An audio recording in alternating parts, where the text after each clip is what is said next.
السلام علیکم ورحمۃ اللہ تعالیٰ وبرکاتہ۔ کیسے ہیں دوستوں؟ امید ہے کہ آپ سب ٹھیک ٹھاک، اچھے اور مست ہوں گے۔ آپ سبھی کا ARZI چینل پر خیر مقدم ہے۔ دوستو، پچھلے ویڈیو میں ہم نے آپ کو بتایا حضور غریب نواز کے حوالے سے، ان کے حسب و نسب کے حوالے سے اور تعلیمات کے حوالے سے، آپ کے والدہ ماجدہ کے تعلق سے، وہ ساری چیزیں ہم نے آپ کو پچھلے ویڈیو میں بتا دیا۔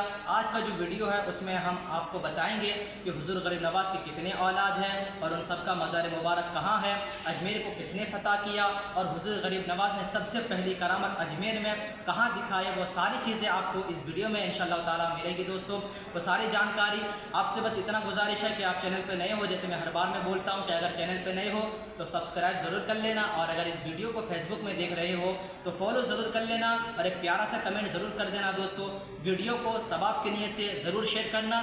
آج کی اس ویڈیو میں اجمیر کے حوالے سے پوری انفارمیشن انشاءاللہ تعالیٰ آپ کو اس ویڈیو کے ذریعے سے ملے گی۔ چلیے پھر آپ لوگوں کا ٹائم نہ لیتے ہوئے ملتے ہیں پھر ڈائریکٹ ویڈیو میں۔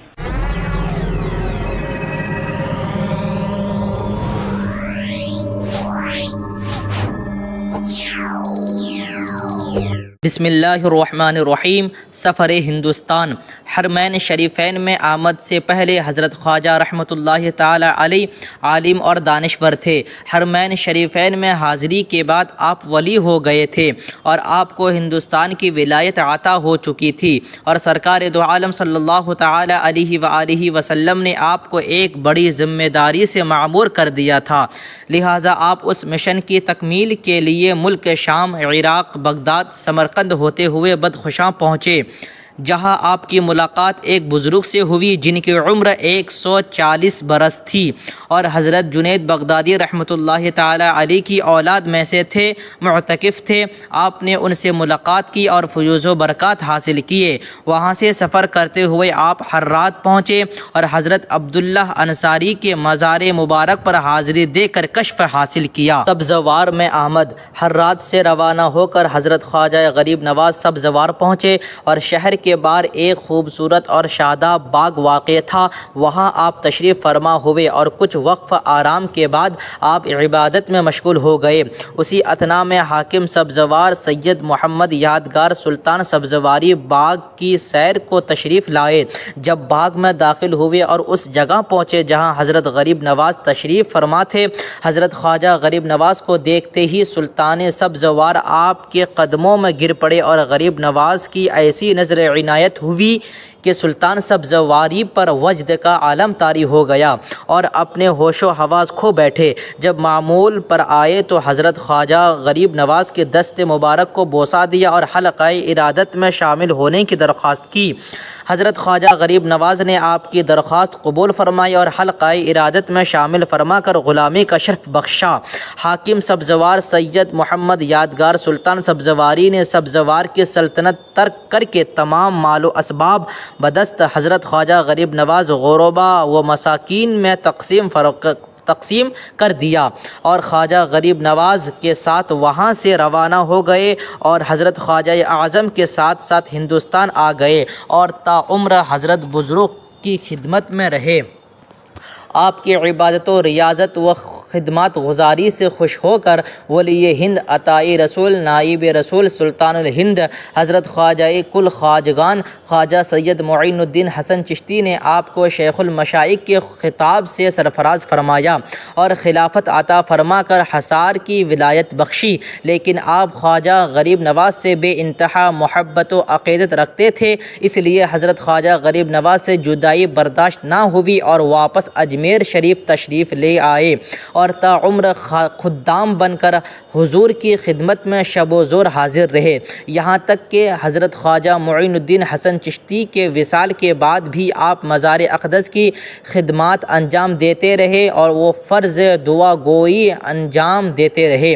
شیخ المشائخ حضرت سید محمد یادگار چشتی سلطان سبزواری کا وصال 25 رجب المرجب 648 ہجری اجمیر شریف میں ہوا۔ آپ کا مزار مبارک حضور غریب نواز کے مزار اقدس کے قریب شمال میں مسجد سندلی خانہ وحتائی نور میں واقع ہے۔ آپ کی اولاد آج تک حضور خواجہ غریب نواز حضرت خواجہ معین الدین چشتی کے مزار اقدس کی خدمات کا شرف حاصل کرتے ہوئی دعا گوئی انجام دے رہی ہے، جو شیخ زادگان خدام حضرت خواجہ غریب نواز کے نام سے موسوم ہے اور ان کی جماعت کا نام انجمن یادگار چشتیہ شیخ زادگان خدام حضرت خواجہ صاحب اجمیر شریف ہے۔ لاہور میں آمد۔ سبزوار سے روانہ ہو کر حضرت خواجہ غریب نواز اپنے چند ساتھیوں کے ساتھ مزید منازل طے کرتے ہوئے لاہور تشریف لے آئے اور حضرت علی بن عثمان حجویری المعروف داتا گنج بخش رحمۃ اللہ تعالی علیہ کے مزار اقدس پر حاضری ہوئے اور وہیں قیام فرمایا۔ حضرت داتا گنج بخش اپنے وقت کے زبردست عالم و فاضل، عابد و زاہد اور کامل بزرگ تھے۔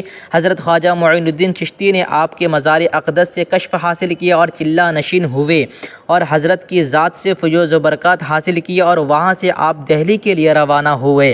دہلی میں آمد۔ لاہور سے روانہ ہو کر آپ سمانہ پٹیالہ ہوتے ہوئے دہلی تشریف لائے اور کچھ عرصہ دہلی میں قیام فرمایا۔ آپ کے حسن اخلاق اور تواضع سے متاثر ہو کر سینکڑوں بے دینوں نے دین اسلام قبول کیا۔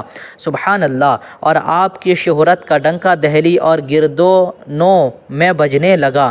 دہلی میں جب تبلیغ کا کام زور سے پکڑنے لگا تو آپ نے اپنے خلیفہ اکبر حضرت خواجہ قطب الدین بختیار کاکی رحمۃ اللہ تعالی علیہ کو تبلیغ کے کام کے لیے وہاں چھوڑا اور اپنے مریدین و خدام کے ساتھ اجمیر شریف روانہ ہو گئے۔ اجمیر شریف میں آمد۔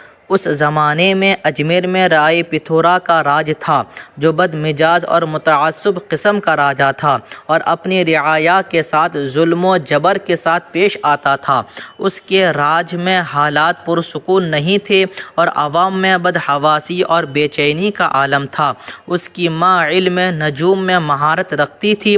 اس نے اپنے بیٹے راجا پتھورا کو آگاہ کر دیا تھا کہ تیری ریاست میں خدا اشناس ایک فقیر آئے گا اور حق و صداقت کا پیغام دے گا، تم اس کی دعوت کو قبول کرنا یہ تمہارے لیے بہتر ہوگا، اور اگر تم نے اس فقیر کے کام میں مداخلت کی یا اس کو پریشان کیا تو یہ تیری بربادی کا سبب ہوگا۔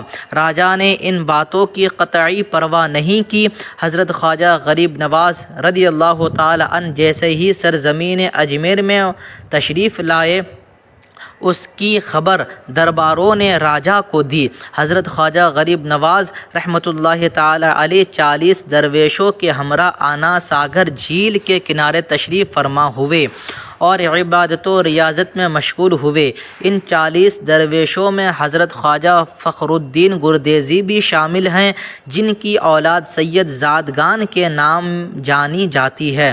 جب راجا کو آپ کی آمد کی خبر لگی تو اس نے ہر طریقے سے آپ کو پریشان کرنے کی کوشش کی اور اجمیر چھوڑنے پر مجبور کرنے کی کوشش کی، لیکن خدا اشناس لوگوں کا دنیاوی کوئی بھی عمل ان کو خدا رسائی سے نہیں روک سکا، اور ایسا ہوا بھی۔ راجا نے آنا ساگر جھیل سے پانی بند کرنے کا حکم دے دیا۔ سرکار غریب نواز رحمۃ اللہ تعالی علیہ نے بحکم باری تعالی سرزمین اجمیر پر پہلی کرامت دکھائی اور پورے تالاب کا پانی ایک کوزے میں سمیٹ لیا۔ سبحان اللہ۔ یہ دیکھ کر عوام و راجا حیران ہوئے اور انہوں نے حضرت خواجہ غریب نواز کو ایک جادوگر تصور کیا، لہٰذا راجا نے اس کے درباری جادوگر اجے پال جوگی کو بلوایا۔ جوگی اجے پال نے حضرت خواجہ غریب نواز رحمۃ اللہ تعالی علیہ کو اپنے جادو کے زورے سے پریشان کرنا شروع کیا، یہاں تک کہ ایک آسمان سے پتھر، سانپ اور بچھو تک برسا ڈالے، لیکن سب بے سود ثابت ہوا، یہاں تک کہ وہ حیران و پریشان ہو گیا اور اپنے فن جادوگری کا آخری حربہ استعمال کرتے ہوئے آسمان میں اڑنے لگا۔ کچھ ہی بلند پر گیا ہوگا کہ حضرت خواجہ غریب نواز رحمۃ اللہ تعالی علیہ نے اپنی جوتے کو اشارہ کیا، وہ اڑتی ہوئی آسمان میں گئی اور جوگی اجے پال کو مارتی ہوئی زمین پر لے آئی اور وہ زمین پر گر پڑا اور بے ہوش ہو گیا۔ ہوش میں آنے پر وہ خواجہ غریب نواز رحمۃ اللہ تعالی علیہ کے قدموں میں گر پڑا اور زاروں قطار رونے لگا۔ اپنے گناہوں سے توبہ کرتے ہوئے معافی کا درخواست طلب کیا۔ حضرت خواجہ غریب نواز رحمۃ اللہ تعالی علیہ نے اپنے دست شفقت اس کے سر پر پھیرا اور اسے معاف فرمایا۔ جوگی اجے پال مشرف با اسلام ہوا اور حلقہ ارادت میں شامل ہوا۔ حضور غریب نواز رحمۃ اللہ تعالی علیہ نے اس کا نام عبداللہ بیابانی رکھا، لہٰذا اللہ کے حکم اور خواجہ غریب نواز رحمۃ اللہ تعالی علیہ کے دست حق پرست پر ایمان لا کر جوگی اجے پال حضرت عبداللہ بیابانی ہو گئے۔ اس واقعے سے راجا کو سخت صدمہ پہنچا اور اس نے شادی دیو، جو اجمیر کے تمام پجاریوں کا پردان تھا اور ہر طریقے کے طلسمی فنون کا ماہر تھا، ان کو بلوایا اور خواجہ غریب نواز سے مقابلہ کے لیے کہا۔ شادی دیو بھی اپنے تمام حربے استعمال کر کے کامیاب نہ ہو سکا اور سرکار غریب نواز رحمۃ اللہ تعالی علیہ کے دست حق پرست پر بیعت کر کے ایمان لے آیا۔ آپ نے اس کا نام سعد رکھا اور تا عمر آپ کی غلامی میں رہا۔ ان تمام واقعات سے شہر اجمیر اور اس کے آس پاس میں تہلکہ مچ گیا اور لوگ جوق در جوق آپ کی خدمت میں حاضر ہو کر مشرف با اسلام ہونے لگا۔ حضرت خواجہ غریب نواز رحمۃ اللہ تعالی علیہ نے راجا کو بھی اسلام کی دعوت دی، لیکن وہ نہیں مانا اور سخت برہم ہوا، لہٰذا 1192 ہجری میں حضرت خواجہ خواجگان خواجہ غریب نواز معین الدین چشتی ثم اجمیری نے سلطان شہاب الدین محمد گوری کو ہندوستان پر حملہ آور ہونے اور فتح یابی کی بشارت دی۔ دوستو، ویڈیو کو یہیں تک اینڈ کیا جاتا ہے۔ اگلے ویڈیو میں ہم آپ کو بتائیں گے کہ حضور غریب نواز رحمۃ اللہ تعالی علیہ کے کتنے اولاد ہیں اور ان سب کا مزار مبارک کہاں پر ہے اور حضور غریب نواز کا وصال کب ہوا، وہ ساری جانکاری انشاءاللہ تعالی آپ کو اگلے ویڈیو میں مل جائے گی۔ دوستو، اگر ابھی تک آپ لوگ چینل کو سبسکرائب نہیں کیے ہو تو جلد سے جلد سبسکرائب کر لو اور کمنٹ میں ضرور بتانا کہ ویڈیو کیسی لگی اور ویڈیو کو ثواب کی نیت سے آگے ضرور شیئر کرنا۔ دوستو، ملتے ہیں پھر آپ سے اگلے ویڈیو میں، تب تک کہ اپنے بھائی کو اجازت دیجیے اور اپنے دعاؤں میں یاد رکھیں۔ السلام علیکم ورحمۃ اللہ تعالی وبرکاتہ۔ اللہ حافظ۔